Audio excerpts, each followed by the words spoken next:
Rats fled the walls, mirrors cracked, crosses turned upside down of their own accord. He whispered death into the stones, and every vampire in Europe heard it in their marrow. The old blood was rising, and it would not stop. Lightning bloomed across the sky, veined red and violent.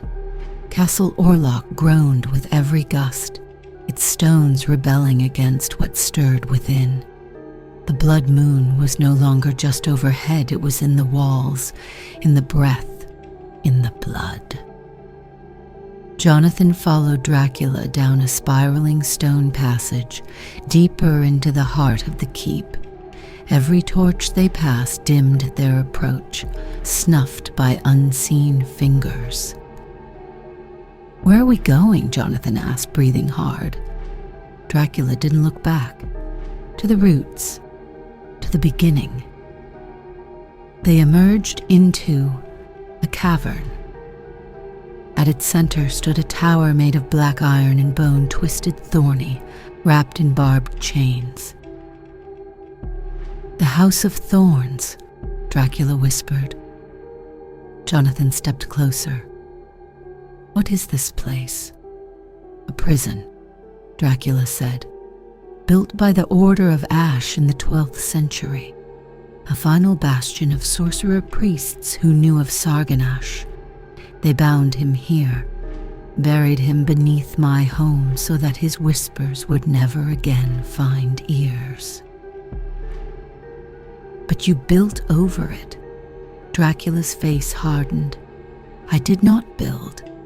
I inherited this ruin and believed I could master what lay below." He looked up at the thorns. "I was wrong." Inside the House of Thorns, screams echoed, dozens of them, layered like old paper. The walls were lined with faces not carved, but embedded as if souls had tried to claw their way free and become part of the stone. Blood seeped from the cracks. The central chamber was circular, its floor an ancient ritual sigil, now fractured and blackened with soot. Chains swung from the ceiling, some still held bones. Jonathan knelt near a broken altar. "This was holy ground once." Dracula nodded. "Until I defiled it." Suddenly a hiss. A fissure opened in the floor. A long, pale hand reached through. Dracula moved. With unnatural speed, he pinned the hand beneath his heel, crushing bone. A voice beneath the stone snarled, "You are no king, Dracul. You are my echo." Jonathan staggered back as a second hand reached up. From the crack, a face emerged, pale, eyeless, covered in twisting runes that bled black. Sarganash. No longer bound, only waiting. Dracula gritted his teeth. Back to sleep. He spoke in a tongue not heard since Babel. The air turned to ash. The floor trembled. Sarganash screamed, a sound that scraped against Jonathan's mind like glass on bone. Then he vanished back into the stone. But something remained behind. A mark burned into the floor where Sarganash had reached through. A sigil of calling a tether to the moon, pulsing with red light. Jonathan studied it. "He's not trying to escape," he said quietly. Dracula turned. "What do you mean?" Jonathan's voice trembled. "He's trying to bring something through." That night, outside the castle walls, clouds rolled across the valley like a flood of black wool. Villagers fled through the trees, clutching children in crucifixes. But the forest turned against them. Branches twisted into claws. Roots snapped from the soil, dragging bodies into the earth. From the dark emerged things that once were men, now moonborn. Flesh melted, eyes gone, mouths full of jagged bone. They moved like shadows dipped in blood. The land itself was turning, corrupted, and the moon watched. Back in the House of Thorns, Jonathan and Dracula prepared for battle. "We must seal the vault again," Jonathan said, holding open the Codex Sanguinem. "The ritual is in here, but it demands a sacrifice." Dracula's eyes narrowed. "What kind?" Jonathan didn't answer right away. He turned a page. It read, "The blood of the firstborn." Dracula flinched. Jonathan looked up. "That's you." Silence. Then, "No," Dracula said. "There's another." Deep beneath the castle, in a coffin sealed with 9 locks, something ancient stirred.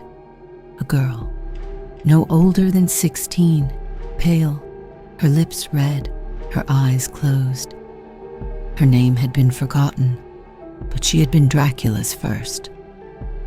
Before he knew love, before he knew shame, before he knew hunger, he had sealed her away centuries ago, a mistake he could never bury. Now her eyes opened, and the moonlight found her. She rose without breath, without heartbeat, but her soul, what was left of it, stirred like a drowned girl floating to the surface. The coffin cracked open with the sound of weeping wood. In the pitch-black crypt below Castle Orlock, lit only by the sickly red light seeping through fissures in the stone, the girl sat up. Her eyes snapped open, glowing gold, vertical pupils. She had no name anymore, no memory of life before the bite, but she remembered him. Father.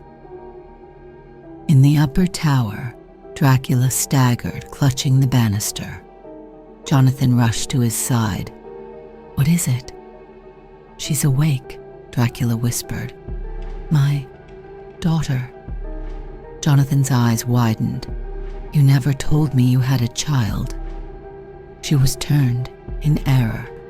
A girl I tried to save, and in saving, cursed. I sealed her in sleep centuries ago, before she could complete the change." The walls around them groaned. From below, a shriek rose, inhuman and beautiful. Jonathan paled. "Then why is she awake now?" Dracula's voice trembled. "Because the blood moon calls all unfinished hunger." In the crypt, the girl moved like smoke. Chains snapped without her touching them. Shadows reached toward her, eager, obedient. She smiled, but it was not hers. Sarganash had already found her in dreams. He had whispered through the stone, through the bones, through the blood in her that still bore Dracula's curse. "And now," she answered. Dracula descended the spiral stairwell once more alone. He stopped at the entrance of the ancient crypt, his silhouette ablaze against the flickering torchlight. "You shouldn't be awake," he said softly. From the dark, her voice responded, not hers, not entirely. "You made me, Father, but he completed me." She stepped into the light. Her body was impossibly elegant, taller than before, veins black. Her dress a tangle of shadow and silk that slithered around her ankles. She was not his daughter anymore. She was blood-kin to Sarganash. Jonathan watched from above as the castle began to shift again, stone pulling inward, spiral halls collapsing into themselves like a great beast curling around a wound. "The vault is opening," he said aloud. He opened the Codex Sanguinem once more. The pages writhed, symbols changing under his touch. A new passage had appeared, one written in fresh blood. When the blood-born walks, the gateway yawns. Jonathan closed the book. She's the key, not him. Below, Dracula reached for his daughter. You are not this thing. Fight him. She smiled with lips no longer human. Why would I fight? I was born to become. She stepped back, spreading her arms. And now, you must kneel. Behind her, the stone split open. A cavernous mouth tore through the earth, and Sarganash began to rise. The vault was no longer just a prison, it had become a womb. Veins of red light pulsed from the earth. The stone twisted, bones shaping into pillars. Great wings unfolded, formed of shadow and screaming ash. Sarganash's form was vast, a serpent dragon of flesh and grave mist, stitched together by centuries of rage. His face was a crown of skulls. His breath rot. His voice filled every room. Kneel, son of mine.